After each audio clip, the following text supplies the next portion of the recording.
უთხარი ადამიანს, რომ ის თავისუფალია და ის გაზარმაცდება. უთხარი ადამიანს, რომ გალიაშია და ის კედლებს შიშველი ხელებით დაანგრევს.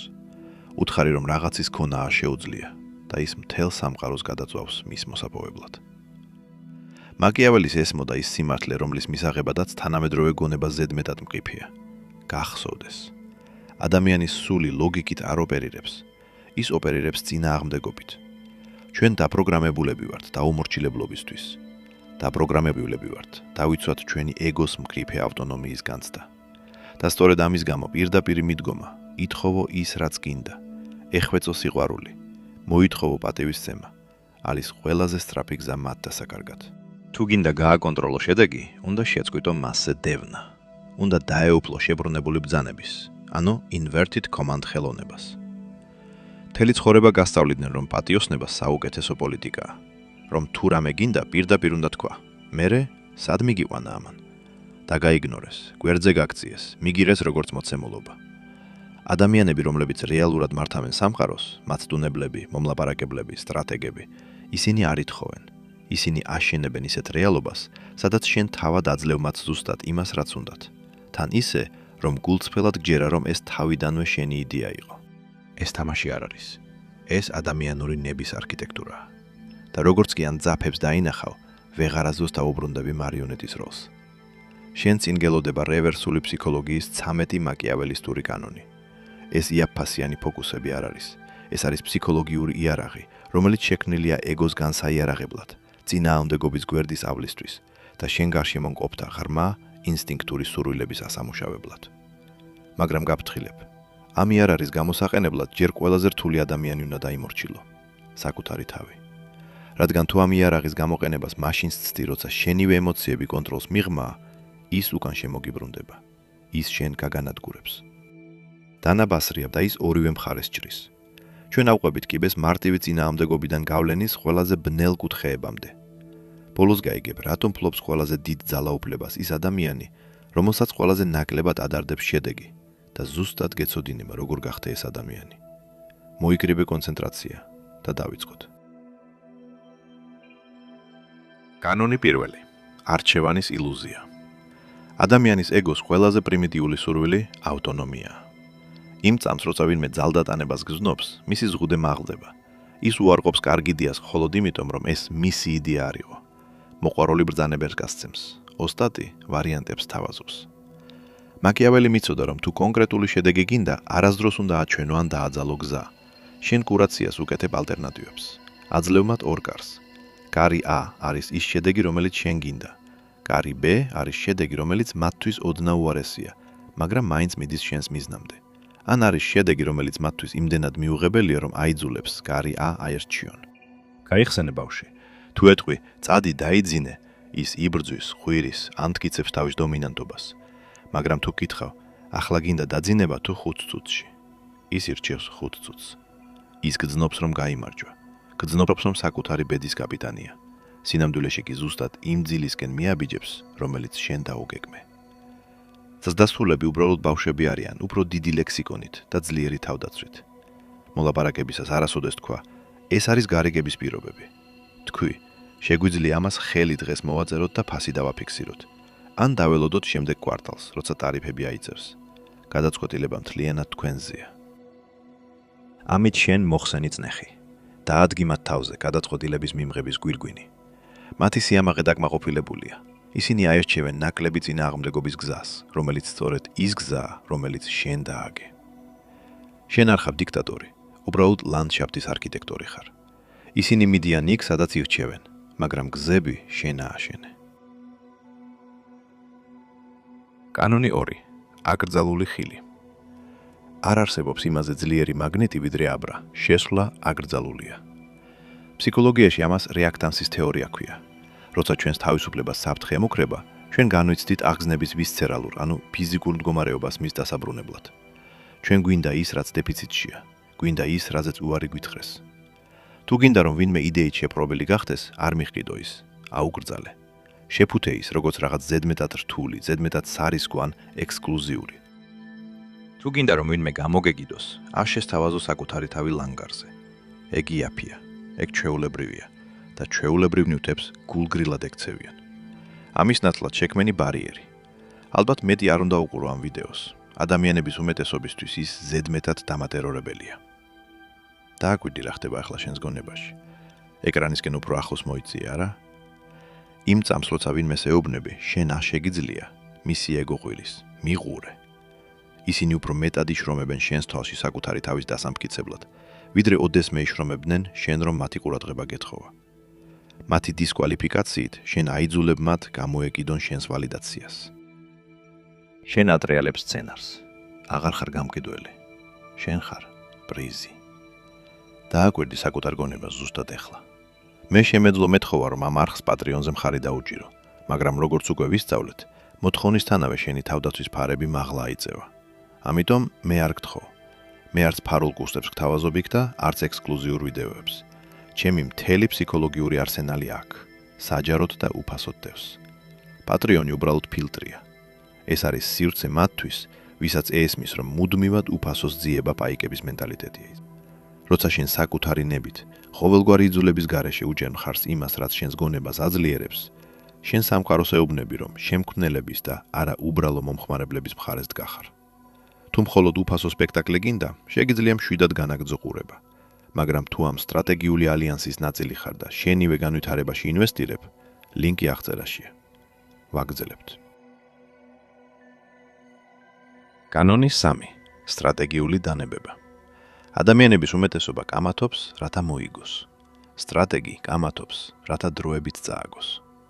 როდესაც უპირისპირდები ჯიუტ აგრესიულ ოპონენტს, მისი მიწველა მხოლოდ აძლიერებს მის პოზიციას. ეს ფიზიკაა. ყოველ ქმედებას აქვს ტოლი და საპირისპირო უკუქმედება. თუ შენ აწვევი, ისიც გაწვება. ასე რომ შეწყვეტე მიწველა. მოკაჩე. მტრის დასამარცხებლად ზოგჯერ უნდა დაეთანხმო მას. როცა ვინმე თავს ესხმის შენს იდეას, არ დაიცვა ის. დაეთანხმე, გააძლიერე მისი პოზიცია, მიიყვანე ის აბსოლუტურ ლოგიკურ ექსტრემუმამდე, სანამ აბსურდული არ გახდება. ან უბრალოდ სრული სიმშვიდით მიიღე მისი პრემისა. მართალი ხარ. ჩემი გეგმა სარისკოა. ალბათ არ უნდა გავაკეთოთ.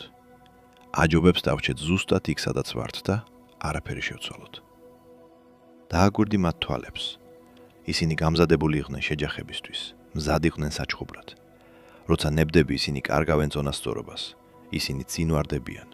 უცებ აღმოჩნდება, რომ თავად ეწინააღმდეგებიან საკუთარ სიფრთხილეს. ის არ მიგულისხმია, რომ საერთოდ არაფერი უნდა ვაკეთოთ. წინააღმდეგობის მოხსნით შენ აიძულებ მათ თავად შეავსონ სიცარიელე. ხშირად ისინი დაიწყებენ შენი პოზიციის დაცვას უბრალოდ იმისთვის, რომ წონასწორობა აღადგინონ. რევერსული ფსიქოლოგიის დაუფლება ნიშნავს იმის გაგებას, რომ არ არის აუცილებელი შენ მართავდე მანქანას. ზოგჯერ ხელებს იღებს აჯიდან, რადგან იცი, რომ მანქანის ინერცია ზუსტად იქ წაგიყვანს, სადაც გინდა. კანონი 4. სიჩუმის ვაგუუმი. ჩვენ ხმაური სამყაროში ცხოვრობთ. ყველა მაუწყებლობს, ხსნის, თავს იმართლებს. სიჩუმე დედამიწაზე ყველაზე ძვირადღირებულ სასაქონლო ნიშნად იქცა და რადგან ის იშვიათია, ის საშიშია. როცა საკუთარ თავს ხსნი, შენ ძალაუფლებას კარგავ. სხვებს აძლევ მონაცემებს გასაანალიზებლად, გასაკრიტიკებლად და დასაშლელად. მაკიაველისტმა იცის, რომ რაც უფრო ნაკლებს ამბობ, მით უფრო დამაშინებელი ჩანხარ. გამოიყენე სიჩუმე როგორც ვაგუუმი. როცა სვამ კითხვას და პასუხად იღებ ნახევარ სიმართლეს, არ ამოიღო ხმა. არ შეავსო ის უხერხულობა. შეხედე მათ თვალებში და დაელოდე. ადამიანის გონებას ზულს ვაგუუმი. ის სიჩუმეში, პანიკაში ვარდება. მას გონია, რომ ჩენი სიჩუმე ნიშნავს, რომ შენ იცი რაღაც, რაც მან არ იცის. გონია, რომ შენ განსჯი. ამ დაძაბულობის მოსახსნელად ის დაიწყებს ლაპარაკს. გამოაჩენს სიმართლეს, ივაჭრებს საკუთარი თავის წინააღმდეგ. წავა ისეთ დათმობებზე, რომლებსაც არასდროს აპირებდა, მხოლოდ იმისთვის, რომ დაარღვიოს შენი სიჩუმის შელოცვა. სიჩუმე ცარიელი არ არის. ის მძიმეა. ისწავლე მისი ჰაერში ჩამოკიდება, სანამ ის ოპოზიციის ნებას არ გაჩქლათს. კანონი 5. ნარცისიზმის სარკე. ყველა ადამიანი საკუთარი ფილმის მთავარი გმირია. ისინი შენ კი არ გიყურებენ. ისინი შენში საკუთარ ანარეგს ეძებენ. თუ გინდა ვინმეზე გავლენა მოახდინო, ნუ ეცდები მათ დარწმუნებათ შენი ლოგიკით. ეგ არ იმუშავებს. ლოგიკა მათთვის უცხოა. ამის ნაცვლად აირეკლე მათი ღირებულებები, აირეკლე მათი სიტყვები, აირეკლე მათი პოზა. მაგრამ აქ არის ბნელი შემოbrunება. აირეკლე მათი იდეალური მე. ადამიანები დადიან იმის ხედვით, თუ ვინ ისურვებდნენ რომ ყოფილიყვნენ. კეთილშობილები, ჭკვიანები, საშიშები, კეთილები. თუ მათ ისე მოექცევით, თითქოს უკვე არიან ეგ ადამიანები, ისინი შენზე დამოკიდებულები გახდებიან. შენ ხდები სარკე, რომელიც მათ საუკეთესო კუთხეს აჩვენებს. ვიცი რომ შენ ისეთი ადამიანი ხარ, ვინც ლოიალურობას ყველაფერზე მეტად აფასებს. ვიცი ზედმეტად ჭკვიანი ხარ იმისთვის, რომ ამაზე წამოეგო. მათთვის პოზიტიური თვისების იარლიღის მიგვრით, შენ მათ მახეში აბამ. მათ ახლა უნდა იმოქმედონ ამ იარლიღის შესაბამისად, რათა შეინარჩუნონ თავიანთი ეგო. თუ ეუბნები ვინმეს, რომ ის ზედმეტად სამართლიანია იმისთვის, რომ პატარა დეტალმა გარიგება ჩაშალოს, ის დათმობს ამ დეტალს, რათა დაამტკიცოს, რომ სამართლიანია. შენ ისინი საკუთარივე პატივმოყვარეობით გამოამწყვდი ეგ კუთხეში. კანონი 6. ალბათ არ შეგიძლია. გამოწვევა. ეს ბირთვული ვარიანტია. ის მიზანში იღებს ეგოს ყველაზე ღრმა დაუცველობას, კომპეტენციას. როცა გინდა რომ ვინმე რთული საქმე გააკეთოს, არ ეხვეწო. არ შესთავაზო ჯილდო, ეჭქვეშ დააყენე მისი შესაძლებლობები. ეს გასაკეთებელია, მაგრამ გულწრფელად რომ გითხრა, ალბათ ზედმეტად რთულია შენი გუნდისთვის ამ ეტაპზე. სხვაგან მომიწევს გატანა. ვაპირებდი შემომეთავაზებინა ჩვენთან შემოერთება, მაგრამ ვიცი რომ ასეთი რისკისთვის ძალა არ გეყოფა. ეგოს არ შეუძლია ამის ატანა. ის ამას თავისი სტატუსის მუქარად აღიქვამს. მას სჭირდება რომ დაგიმტკიცოს რომ ცდები. ის აიღებს საკუთარ თავზე ტვირთს, რისკს და საქმეს, მხოლოდ იმისთვის რომ აღადგინოს თავისი უპირატესობის განცდა. მაგრამ ფრთხილად იყავი. ეს დელიკატურ მიდგომას მოითხოვს. თუ ზედმეტად აგრესიული ხარ, ეს შეურაცხყოფად ჟღერს. თუ დახვეწილი ხარ, ეს მზრუნველობად ჟღერს. მზრუნველობასთან ბრძოლა კი ბევრად რთულია. შენიცავ მათ მარცხისგან და ისინი თავს გაინადგურებენ და რათა დაამტკიცონ რომ შენი დაცვა არ ჭირდებათ. კანონი 7. თავისუფლების შფოთვა. კირკეგორმა თქვა, შფოთვა არის თავისუფლებისგან გამოწვეული თავბრუსხვევა. ადამიანები ამბობენ, რომ ტოტალური თავისუფლება უნდათ, მაგრამ არ უნდათ. ტოტალური თავისუფლება პარალიზებას იწვევს. ეს უფსკრულია. როცა ვინმეს ეუბნები, აკეთე რაც გინდა, არ მაინტერესებს. შენ მათ არ ათავისუფლებ, შენ მათ აშნებ. ურთიერთობებში პარტნიორი, რომელიც მოითხოვს მუდმივად იცოდეს მეორის ადგილს ამ ოფელი, სუსტია. პარტნიორი, რომელიც ამბობს, წადი გაერთე, აკეთე რაც გაგიხარდება, სიტუაციას აკონტროლებს. რატომ? იმიტომ რომ ტოტალური ნებართვის მიცემით, შენ აქრობ აჯანყების მოღამს. თუ არაფერი აკრძალული, არაფერია საინტერესო. გარდა ამისა, შენი მესაკუთრეობის ნაკლებობა სიგნალია, რომ არ გეშინია მათი დაკარგვის და ეს უკვე საშიშია. ეს სიგნალია, რომ შენ გააქვს ალტერნატივები, რომ დაცული ხარ, რომ შენ ხარ პრიზი.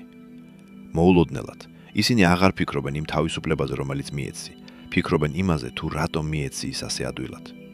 ისინი ახლოს დარჩებიან არა იმიტომ, რომ დააძალე, არამედ იმიტომ, რომ ეშინიათ, ზედმეტად შორს წავიდნენ შენი გულგრილობისგან. კანონი 8. ალბის სისუსტე. მაკიაველი წერდა, რომ ზოგჯერ სასარგებლოა სიმულაცია გაუკეთო სისულელეს. გამოჩნდე უფრო ნელი, მოწყენილი ან გულუფგვილო, ვიდრე სინამდვილეში ხარ. როცა ჩანხარ ბასრი, აგრესიული და სრულყოფილი, ადამიანები ფარებს მაღლას წევენ. ისინი გეჯიბრებიან, ცდილობენ შენს ჩამოგდებას. მაგრამ როცა ჩანხარ ოდნავ ხარვეზიანი, ოდნავ დაბნეული ან დახმარების მთხოვნელი, ისინი დუნდებიან, დაბლაუშებენ ფარებს. მათი ეგო იზრდება. უნდათ დაგეხმარონ, გამოგისწორონ, გასწავლონ. დარწმუნებული არ ვარ, რომ მესმის როგორ მუშაობს ეს. შეგიძლია შენი სტრატეგია კიდევ ერთხელ ამიხსნა? თავიანთი ინტელექტის გამოვლენის სურვილში ისინი გაშლიან კარტებს. მოგცემენ იმ ინფორმაციას, რაც გჭირდება. ისინი სათანადოდ არ შეგაფასებენ. ომში კი არ არსებობს იმაზე დიდი უპირატესობა, ვიდრე ის, რომ სათანადოდ არ გაფასებდნენ. დაეგონოთ, რომ კატები არიან, რომელიც თაგვს ეთამაშება. იმ დროისთვის, როცა მიხვდებიან, რომ ლომი ხარ, მათი ყელი უკვე დაუცველი იქნება შენთვის. კანონი 9. კონსტრუქციული პესიმიზმი. ჩვენ ცხოვრობთ ტოქსიკური პოზიტიურობის კულტურაში. შენ ეს შეგიძლია, გჯეროდეს შენი თავის, ეს ხმაურია, ეს იაფია. ზოგჯერ ვინმეს მოტივირების საუკეთესო გზა არის დაეთანხმო მის ეჭვს. როცა ვინმე ამბობს, არ ამგონია ამის გაკეთება შეუძლო.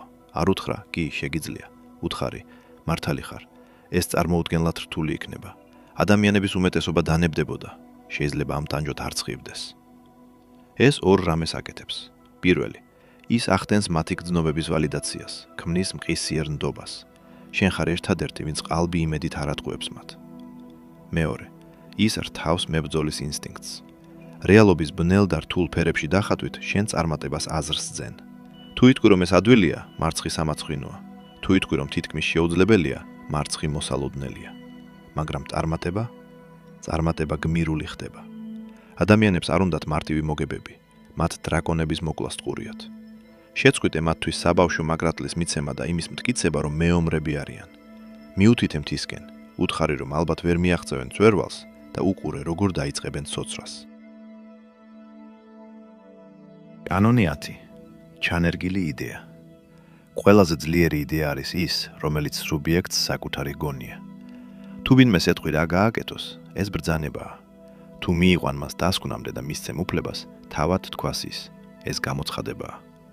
ეს მოთმინებას მოითხოვს, შენ ხრი ნამცეცებს, სვამ მიმართულების მიმცემ კითხვებს, ხაზს უსვამ პრობლემას, მაგრამ არ სთავაზობ გამოსავალს. ტოვებს სიჩუმეს. ელოდები როდის დააკავშირებს მათი ტვინი შენ მიერ დახატულ წერტილებს. უცნაურია, როგორ ამცირებენ ჩვენი კონკურენტები ხარჯებს. ნეტავ რას ხედავენ ისეთს, რასაც ჩვენ ვერა. ტოვებ ამას აქ. ერთი დღის შემდეგ ის მოდის და გეუბნება. ვიფიქრე და კონკურენტუნარიანობის შესანარჩუნებლად ბიუჯეტის რესტრუქტურიზაცია გვჭირდება. შენ იღიმი, ეთანხმები. აკებ მის შორს უჯრედელობას. არ იბრალებ კრედიტს. არ ამბობ, ხომ გეუბნებოდი. კრედიტი არის ფასი, რომელსაც იხდი კონტროლისთვის. დაე ატარონ გვირგვინი, სანამ შენ ხარ ის, ვინც ბრძანებებს ჩურჩულებს. კანონი 11. კონტრასტის პრინციპი. ადამიანის ტვინს არ შეუძლია საგნების იზოლირებულად შეფასება.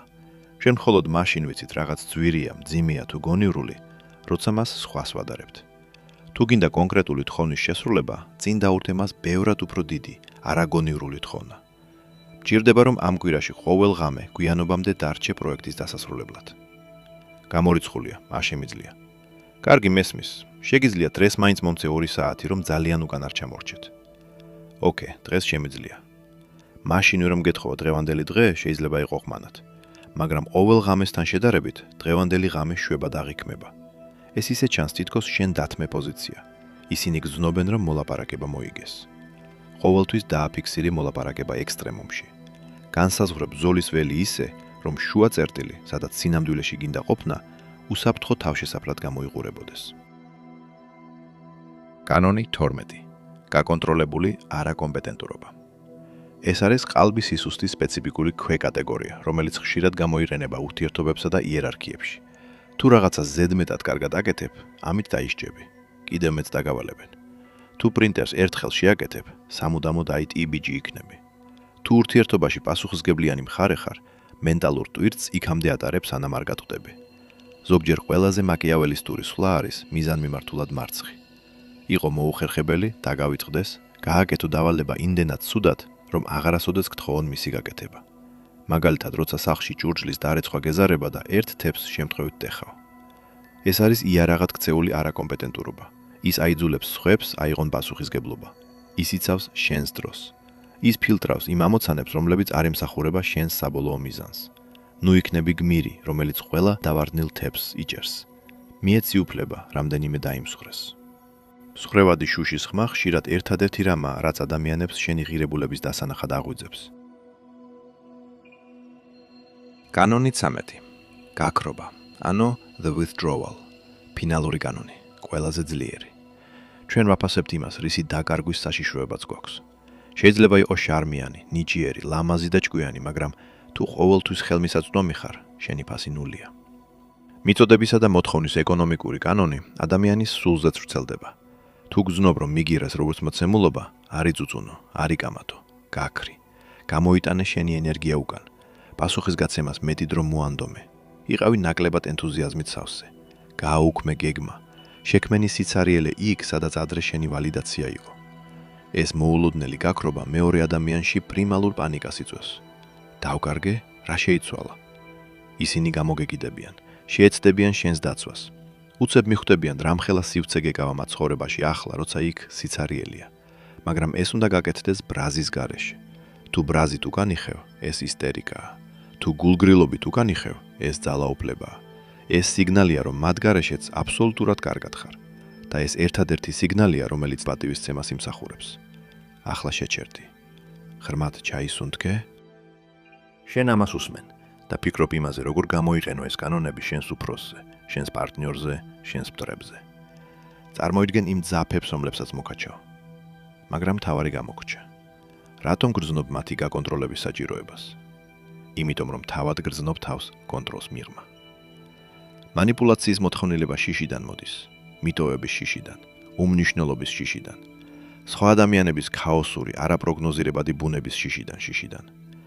გინდა რევერსული ფსიქოლოგია ფარად გამოიყენო, გზად, რომელიც შედეგებს გარანტირებულს გახდის სამყაროში, სადაც გარანტიები არ არსებობს, მაგრამ აი მახე მწარე პარადოქსი. შენ მხოლოდ მაშინ შეგიძლია ამ კანონების ეფექტურად გამოყენება, თუ ისინი არ გჭირდება. დაფიქრდი. ადამიანი, რომელიც მართლა დისტანცირებულია, მართლა დაცულია, ვისაც მართლა არ ადარდებს, მიიღებს თუ არა გარიგებას ან პარტნიორს, ის ბუნებრივად იყენებს ყველა ამ კანონს ისე, რომ არც კი ცდილობს. ის დეფიციტურია, რადგან თავისი ცხოვრება აქვს. საიდუმლოებით მოცულია, რადგან არ სჭირდება ვალიდაციისთვის ყველაფრის მოყოლა. სხვებს არჩევანს აძლევს, რადგან არჩევანის არეშინია. ტექნიკა მხოლოდ მენტალიტეტის იმიტაცია. თუ ამ კანონებს სასოწარკვეთილ ტრიუკად გამოიყენებ, რათა ვინმეს თავი შეაყვარო ან პატივისცემა მოიპოვო, ისინი იგრძნობენ შენი გაჭირვების სუნს. დისტანცირებულობას დიდხანს ვერ გააყალბებ, ნიღაბი ჩამოვარდება. ასე რომ, საბოლოო რევერსული ფსიქოლოგია საკუთარ თავზე უნდა გამოიყენო. უნდა დაარწმუნო საკუთარი თავი, რომ არ გჭირდება შედეგი. უნდა ააშენო ისეთი მდიდარი ცხოვრება, ისეთი გამაგრებული გონება და ისეთი მკაფიო მიზანი, რომ სხვების უარყოფა უბრალოდ მონაცემი იყოს და არა ჭრილობა. როცა შეწყვეტ სამყაროსგან ტაშის მოთხოვნას, სამყარო თავად დაგიწყებს დევნას. ამე გირჩევ, არ სცადოთ 13 კანონის გამოყენება. ხვალ ფსიქოპატს დაემსგავსები. აირჩიე ერთი. აირჩიე ის, რომელიც ყველაზე მეტად გაშინებს. იქნებ ეს სიჩუმეა, იქნებ გაქრობა, იქნებ შეურაცხყოფაზე დათანხმება. სადა ის მხოლოდ ერთხელ. დააგვირდი რეაქციას, დააგვირდი როგორ იცვლება დინამიკა, დააგვირდი როგორ გადმოდის ოთახში ენერგია მათგან შენზე. და იმ წამს შენ მიხვდები, რომ აქამდე თამაშს ზურგზე ხელებშეკრული თამაშობდი წესებით, რომლებიც აღარ არსებობს. შენ არ დაგიგვიანი ამ ცოდნისთვის, შენ ზუსტად დროზე მოხვედი. სამყარო ჭადრაგის დაფაა. ადამიანების უმეტესობა პაიკები არიან, რომლებიც ბრმად მოძრაობენ და რეაგირებენ მათ წინ არსებულ უჯრაზე. დროა დაიწყო თამაში ისე, როგორც ხელი, რომელიც ფიგურებს ამოძრავებს. თუ მზად ხარ შეწყვიტო იყო მაყურებელი შენ საკუთარ ცხოვრებაში. თუ მზად ხარ ისწავლო ძალაუფლების ენა, რომელზეც ჩრდილებში საუბრობენ, გამოიწერე ფიორი და შემოგვიერთდი ალიანსში. მე არ გასწავლი როგორ მოერგო სისტემას. მე გასწავლი როგორ ამაღლდე მასზე. შეხვდები ჩრდილში.